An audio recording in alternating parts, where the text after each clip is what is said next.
पहा, लक्ष द्या. आपण सरासरीचा भाग 1 त्या ठिकाणी पाहिलेला आहे. आता पाहायचं सरासरी भाग 2 मध्ये कोणकोणत्या प्रश्नांचा समावेश आहे, कोणकोणते प्रश्न आपण त्या ठिकाणी घेणार आहे ते पाहूया. लक्ष द्या. भाग 1 मध्ये टाइप 1 चे टाइप 2 चे दोन्ही क्वेश्चन पाहिले. हा टाइप नंबर 3 आहे. नीट लक्ष द्या. प्रश्न दिला 6 संख्यांची सरासरी 64.5 आहे. जर 7वी संख्या 96 असल्यास सर्व संख्यांची सरासरी किती असं विचारले. पहिल्या 6 संख्यांची सरासरी किती दिली? 64.5. जर 7वी संख्या 96 असेल तर सर्व संख्यांची सरासरी किती? आता 6 संख्यांची सरासरी 64.5 आहे. याचा अर्थ 6 संख्या सगळ्या मिळून 64.5 आहेत असं नाहीये. त्यांचं ऍव्हरेज दिलं सरासरी. समजा एक विद्यार्थी 2 चपात्या खातो सरासरी, वर्गात विद्यार्थी 25 आहेत, सगळ्यांना 2 लागतील का? नाही सर, 50 होतील. बरोबर आहे. प्रत्येकाचं ऍव्हरेज दिलं तुम्हाला. 6 संख्यांची सरासरी 64.5. याला सोडवायचं कशा पद्धतीने रे? लक्ष दे, लक्षात ठेव. संख्या गुणिले सरासरी जर केलं तर एकूण येत असतं. म्हणजे सर लक्षात आलं नाही. समजा विद्यार्थ्याची संख्या वर्गात 10 आहे. प्रत्येकाने 5 प्रश्न त्या ठिकाणी शोधून आणले. म्हणजे प्रत्येकाची सरासरी 5 आहे. एकूण प्रश्न किती झाले भाऊ? 50 झाले. किती झाले? 50. अशाच पद्धतीनं विद्यार्थ्याची संख्या असेल, कशाची बी संख्या असेल, त्याला सरासरीने जर गुणलं तर टोटल येत असतं. हे नीट लक्षात ठेव. आता या प्रश्नाला सोडवू. 6 संख्यांची सरासरी, संख्या किती आहेत? 6. सरासरी किती? 64.5. याचा गुणाकार केला तर त्या ज्या काय 6 संख्या आहेत या सगळ्यांची बेरीज येते. 6 गुणिले 5, 6 पंचे 30 ला 0, हातचे 3, 6 चौक 24 आणि 3 27 ला 7, हातचे येतील 2, 6 6 36 आणि 2 38. पॉइंट नंतर एक अंक आहे, डावीकडनं एक संख्या सोडू. टोटल आलं याचं 387. म्हणजे एकूण बेरीज 6 संख्यांची. तुम्हाला 7वी संख्या दिलं 96 आणि या सर्वांची सरासरी काढा म्हटलं. आता लक्षात घे, सर्व संख्यांची सरासरी काढण्यासाठी काय गरज असते बाबा? सगळ्या संख्यांची बेरीज भागिले एकूण संख्या. मागच्या टाइप मध्ये आपण पाहिले. मग 6 संख्यांची एकूण बेरीज आली, 7वी संख्या 96 दिली. 7वी संख्यांची बेरीज काढायची झालं तर याच्यामध्ये 96 मिळव अधिक 96. 6 आणि 7, 6 6 12, 13 ला 3, हातचा 1, 9 आणि हे 9, 18 ला 8, हाचा किती? 1 येईल. 3 आणि 1 4. ही आली 7वी संख्यांची बेरीज 483. सरासरी काढायची आहे. सर्व संख्या म्हटले, सर्व म्हणजे कोणत्या? पूर्वीच्या 6, आताची 1. किती झाल्या? 7 भागिले 7 कर. 7 7 1 7, 7 6 42. किती उरतात? 48 मधून जर 42 वजा केले तर उरतात 6. इतरही 6, 63 झाले. 7 9 किती होईल रे भाऊ? 63 होईल. तुझं उत्तर येईल त्या ठिकाणी 69. एवढं इझी आहे. नीट काळजीपूर्वक पहा. 6 संख्यांची सरासरी 64.5 आहे. म्हणजे 64.5 ला जर 6 ने गुणलं तर या ज्या काही 6 संख्या होत्या त्याची टोटल येते. हे इथं आली 387. 7वी संख्या तुला दिलं 96, याच्यात 7वी संख्या ऍड कर.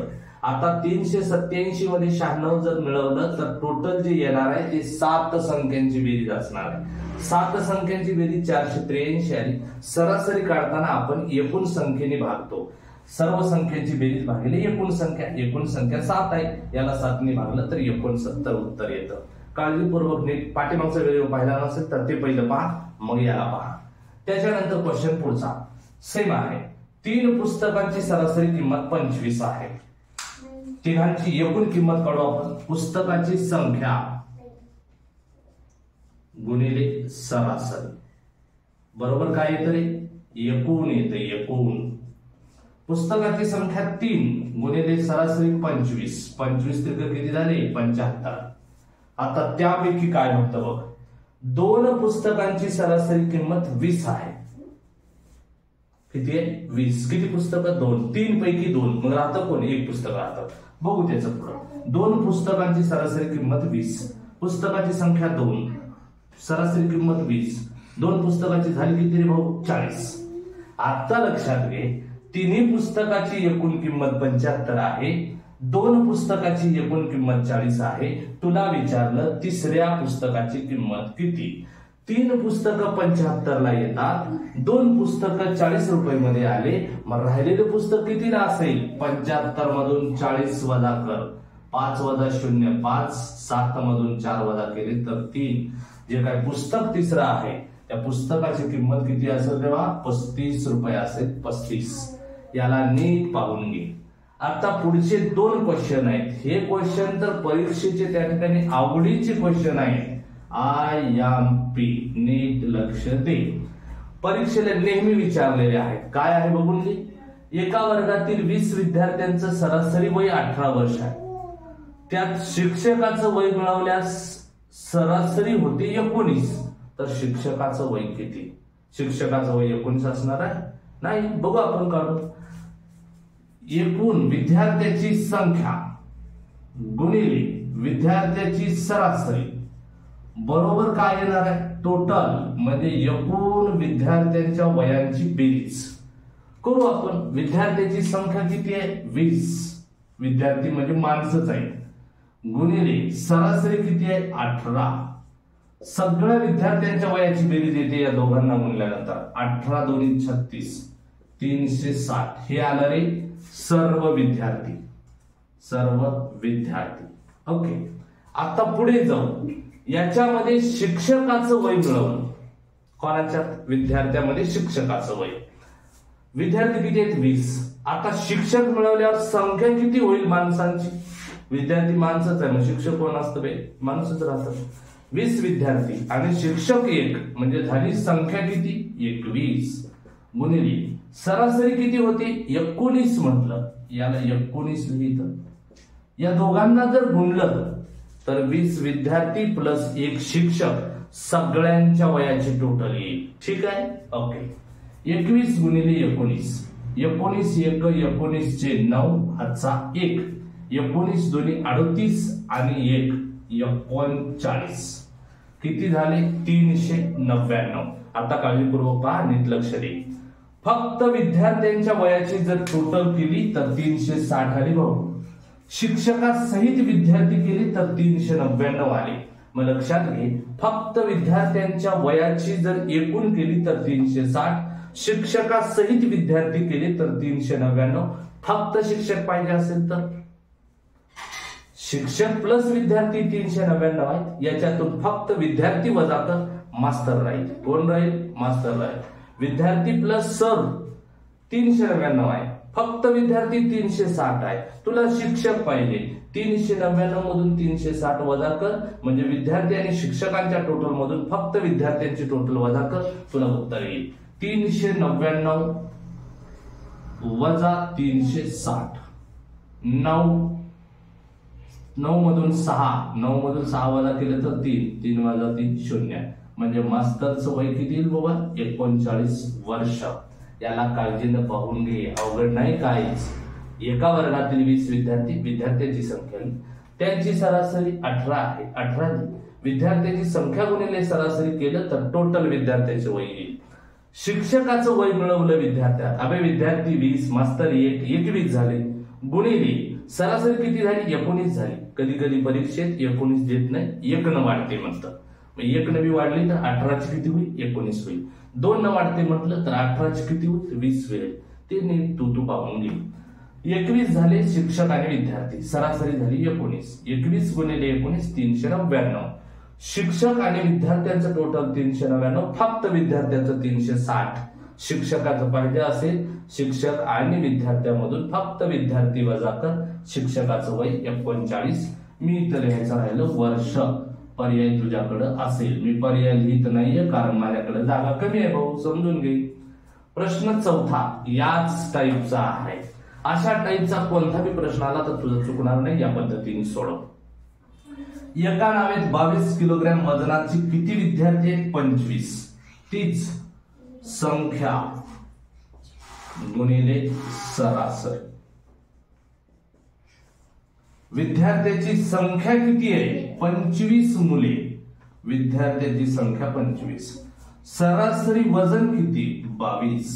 बरोबर काय येईल? एकूण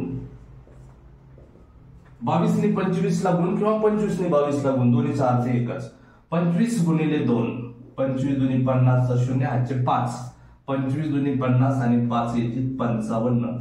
हे झालं फक्त नावेत बसलेल्या पोरांचं वजन. आता पुढे म्हटलं तुला नावाड्यासह सर्वांचं सरासरी वजन. नावाडी म्हणजे नाव चालवणारा, नावचा ड्रायव्हर, पायलट. नीट लक्ष दे. नावाड्यासह सर्वांचं सरासरी वजन. आता 22 किती मुलं आहेत? 25 मुलं आहेत आणि एक नावाडी. नावेत माणसं किती झालेली? 26 झाली. सरासरी किती झाली म्हटलं? 24 म्हटलं. 24 गुणून घे. 26 गुणिले 24. 26 आणि 24 चा गुणाकार कर. 24 चा पाडा येत असेल तर डायरेक्ट म्हण. 24 चा येत नसेल तर 2 चा 4 चा म्हण.